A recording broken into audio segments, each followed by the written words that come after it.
those are the final hearts right there, and the final touch is our honey. Now, of course, honey would be yellow, but since our bees and our beehive are pink and red, we are going to go with pink honey.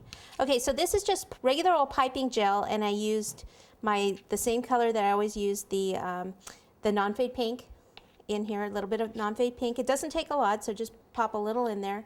And then you just want to take some of your honey and just kind of plop some up here. Now, one thing to think about, you might want to do this right before you're going to stir the cake. If it sits there for a while, it can kind of slide down on you just a little bit. So just something to think about, or if you're transporting the cake somewhere, add it when you get there. Okay, because if it sits out, it'll just kind of, like I said, slide a little bit. So just add some here, and it's okay if you add it here and then it kind of drops, you know, some of it drops down here. Like this is the honeycomb, so we should have some honey on the honeycomb there.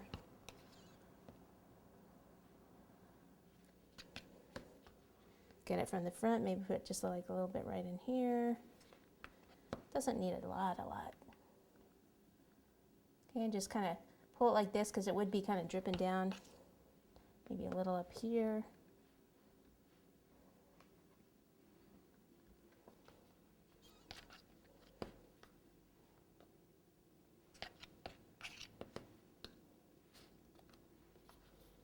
And one more right here, and I think that's going to do it.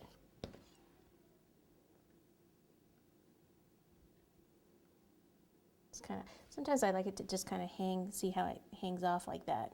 There you go. All right, the perfect last one. So let me give it a spin around for you, and that's about it. So this is a really cute cake for Valentine's Day. Not too hard to do. Like I said, you could do the bees ahead of time. For sure do the honeycomb at least the day before, and the flowers the day before. And you are good to go.